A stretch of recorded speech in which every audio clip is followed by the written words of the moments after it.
کچھ پیغمبر ایسے آئے جن پر بڑی مشکلات تھیں، انہوں نے مشکلات میں ہمیں پکارا، کسی بت کو نہیں پکارا، مزاروں پہ نہیں گئے، سیدھا سیدھا انہوں نے اللہ سے دعائیں مانگی اور اللہ نے ان کی پکار کو پورا کیا۔ تو یہاں سے شروع کرتا ہے قرآن، نوحًا اذ نادیٰ من قبل، نوح علیہ السلام 950 سال تبلیغ کرتے کرتے قوم نے ٹینشنیں دیں، نوح نے ہمیں پکارا کہ اللہ اس قوم سے نجات دے دے مجھے، فاستجبنا لہ، ہم نے ان کی پکار کو سنا، فنجیناہ واہلہ من الکرب العظیم، ان کو اور ان کے گھر والوں کو بہت بڑے عذاب سے ہم نے بچا لیا، بہت بڑے عذاب سے مراد یہ کہ جو ٹینشن قوم نے دی ہوئی تھی۔ اور وداؤد و سلیمان، اور اے نبی داؤد اور سلیمان کا بھی تذکرہ کریں۔ ایک کھیت میں بکری نے گھس کے کچھ نقصان کیا تو کیس آیا داؤد اور سلیمان علیہ السلام کے پاس، حضرت داؤد نے جو فیصلہ کیا اس کے بجائے آپ کے بیٹے حضرت سلیمان کا فیصلہ زیادہ اچھا تھا، تو قرآن نے ان کی تعریف کی کہ بیٹے نے جو کام کیا وہ باپ کے فیصلے سے بھی اچھا، لیکن قرآن کہتے ہیں ہم نے دونوں کو علم دیا، اور ہم نے داؤد علیہ السلام کے لیے پہاڑوں کو مسخر کر دیا اور پرندوں کو بھی۔ پرندے اور پہاڑ، داؤد علیہ السلام جب تسبیح پڑھتے تو پرندے بھی اور پہاڑ بھی ان کے ساتھ لا الہ الا اللہ کا ذکر کرتے۔ یہ معجزہ تھا داؤد علیہ السلام کا۔ یہ معجزے کیوں ملے یہ میں پہلے درسوں میں بیان کر چکا ہوں۔ داؤد علیہ السلام کی بہادری تھی نا، جالوت کو قتل کیا تھا انہوں نے، بھول گئے کیا آپ لوگ؟ اچھا آگے قرآن کہہ رہا ہے وَعَلَّمْنَاهُ صَنْعَةَ لَبُوسٍ لَكُمْ، اور ہم نے ان کو زرہیں بنانا سکھایا داؤد علیہ السلام کو جنگوں کے لیے، تلواریں اثر نہ کریں، لوہے کے لباس، لوہے کی ٹوپیاں بناتے تھے داؤد علیہ السلام، لوہا ہاتھ میں پگھلا دیا تاکہ سخت لڑائیوں میں یہ لوہا کام آئے۔ دیکھو اللہ نے کیسے اسباب کے ساتھ جوڑا ہے نا جہاد کو۔ اللہ یہ بھی کر سکتا تھا اے داؤد ہماری مدد آپ کے ساتھ ہے، آپ کو کیا جنگی ٹوپی کی اور جنگی ڈریس کی ضرورت ہے، آپ جائیں ایسے ہی جائیں، اللہ کی مدد خود بخود آسمان سے اترے گی۔ بھائی جو آپ کر سکتے ہیں آپ کو کرنا پڑے گا۔ جب میدان میں تیر چلتے ہیں، تلواریں چلتی ہیں تو گوشت پہ لگیں گی تو گوشت کٹے گا، تو اس کے لیے ڈیفنس ہے۔ ہمارے نبی بھی جنگی ٹوپیاں پہن کے میدان جہاد میں جاتے تھے۔ آج گارڈ رکھنے کو توکل کے خلاف لوگ سمجھتے ہیں اور اسلحہ رکھنے کو توکل کے خلاف سمجھتے ہیں، تو یہ پاگل ہونے کی بہت بڑی دلیل ہے۔ ہمارے نبی صلی اللہ علیہ وسلم جب فتح مکہ میں داخل ہوئے نا جنگ میں، تو آپ صلی اللہ علیہ وسلم نے عام معافی کا اعلان کیا، لیکن کچھ لوگوں کے بارے میں کہا جہاں پاؤ قتل کر دو۔ تو ابن خطل تھا غالباً، ایک بڑا بدبخت صحابی نے کہا یا رسول اللہ وہ غلاف کعبہ سے پکڑا ہوا ہے اس نے اور پناہ مانگ رہا ہے۔ تو آپ اپنی جنگی ٹوپی اتار رہے تھے، اس وقت جنگ ختم ہو گئی تھی نا، اور آپ نے فرمایا کہ وہیں قتل کر دو اس کو۔ تو یہ بھی ہمارے نبی کی سیرت کا ایک پہلو ہے کہ ہر بدماش کو آپ نے معاف نہیں کیا، عام معافی دی، کچھ ایسے بڑے بدبخت تھے ان کو آپ نے معاف نہیں کیا، سمجھتے ہو؟ تو تبھی کہتے ہیں نا، نہ اتنے میٹھے بنو کہ لوگ کھا کے ختم کر دیں، نہ اتنے کڑوے بنو کہ لوگ تھوکنا شروع کر دیں۔ اخلاق کی بھی ایک باؤنڈری ہے اور انتقام کی بھی ایک باؤنڈری ہے۔ اصل تو معاف کرنا ہی ہے، افضل تو یہی ہے، لیکن اس کی بھی ایک لمٹ ہے۔ خیر ہمارے نبی جنگی ٹوپی پہنا کرتے تھے میدان جہاد میں تاکہ سر پہ تلوار اثر نہ کرے۔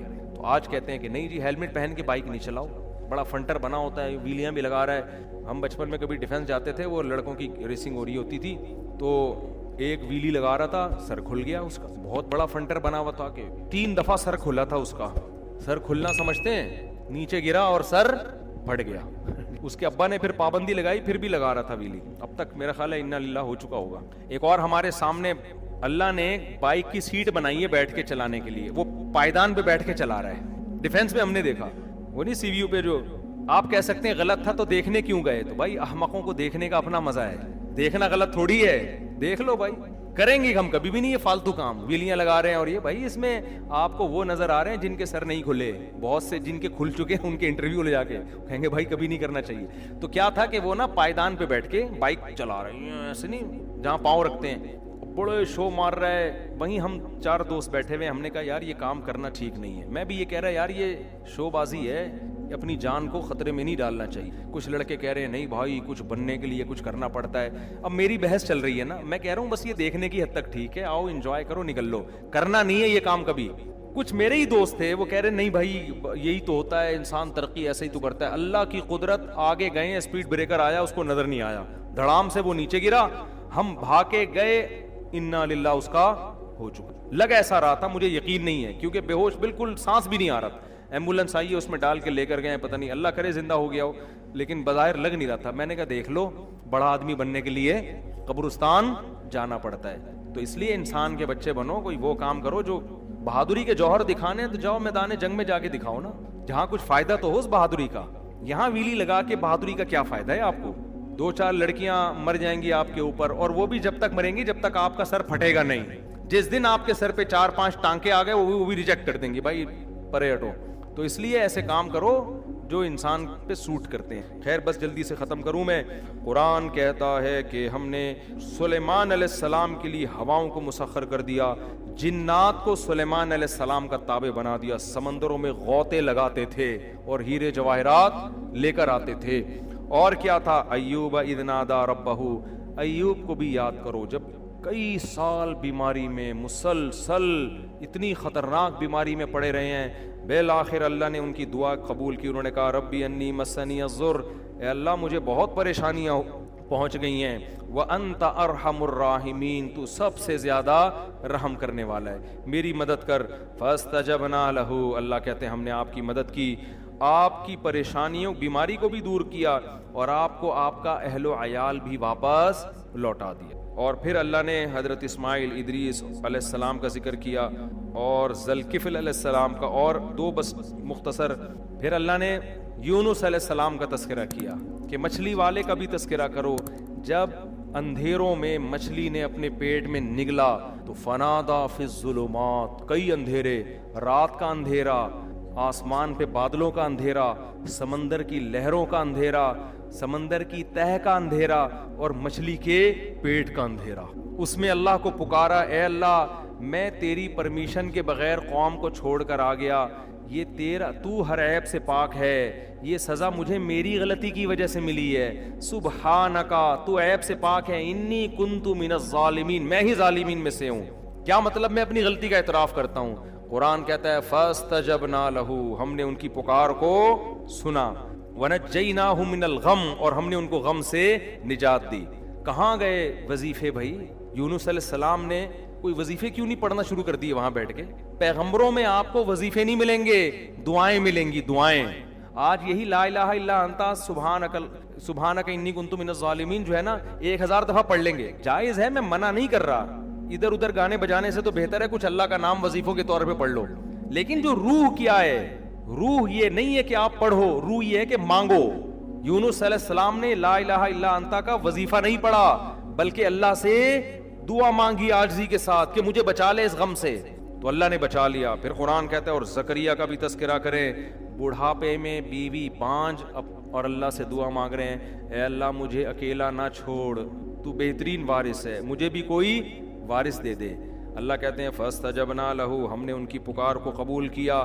بڑھاپے میں ووہبنا لہ یحییٰ, ہم نے ان کو یحییٰ علیہ السلام دیے, اور ہم نے ان کی بیوی کو صحت دے دی, بانجھ پن دور کر دیا, بڑھاپا بھی ختم کر دیا. کیوں؟ یہ ایسے عجیب و غریب کام ان کے لیے کیوں ہو رہے تھے بھائی؟ نارمل لوگوں کے لیے عام طور پر ایسا ہوتا نہیں ہے, بڑھاپے میں اولاد مل رہی ہو. قرآن کہتا ہے انہم کانوا یسارعون فی الخیرات, زکریا علیہ السلام اور ان کی بیوی نیکیوں میں ایک دوسرے سے آگے بڑھتے تھے, صدقات و خیرات میں, نماز میں, عبادت میں, تلاوت میں, یہ ایک دوسرے سے آگے. وَيَدْعُونَنَا رَغَبًا وَرَهَبًا, اور یہ ہمیں اللہ کی امید اور خوف سے دعائیں مانگا کرتے تھے ہم سے. تو اس سے کیا پتہ چلتا ہے؟ وَكَانُوا لَنَا خَاشِعِينَ, اور ہم سے ڈرتے تھے. اس سے پتہ چلتا ہے جس گھر میں اللہ کی عبادت ہو, صدقات و خیرات کا معمول ہو, اور جس گھر میں دعائیں مانگنے کا معمول ہو, تو پھر ان کے ساتھ اللہ تعالیٰ ایسے معاملات کرتے ہیں جو دوسروں کے ساتھ نہیں کرتے. بڑھاپے میں اولادیں مل رہی ہیں ان کو, اور آج گھروں میں یہ سارا ماحول کیا ہو گیا ہے؟ ختم. ہر وقت موبائل گیم چل رہے ہوتے ہیں, ڈرامے چل رہے ہوتے ہیں, گانے چل رہے ہوتے ہیں, فلمیں چل رہی ہوتی ہیں. تو پھر اللہ کی مدد کہاں سے آئے گی بھائی؟ جو اللہ کی خاطر گناہوں سے بچتے ہیں, گھر میں عبادت کا ماحول ہوتا ہے, تو اللہ ان کے ساتھ ایسے کام کرتے ہیں, ایسا پروٹوکول دیتے ہیں تو دوسروں کے ساتھ نہیں. بس ایک آیت پڑھ کے بیان ختم کرتا ہوں. ابراہیم علیہ السلام کو جب بڑھاپے میں اولاد کی خوشخبری ملی ہے نا, قرآن کہتا ہے کہ فرشتے جب ابراہیم علیہ السلام کے پاس آئے انسانی شکل میں, بچڑا سامنے رکھا, فرشتوں نے کھایا نہیں. ابراہیم علیہ السلام گھبرا گئے کہ یہ دشمن تو نہیں ہے. انہوں نے کہا نا, ہم تو اللہ کے فرشتے ہیں, ہم کھانے کی ہمیں رغبت نہیں, یہ تو ہمارے لیے پتھر ہے. ابراہیم علیہ السلام کی جو زوجہ تھی نا, بوڑھی, وہ حضرت سارہ, وہ دروازے پہ کھڑی ہوئی تھی.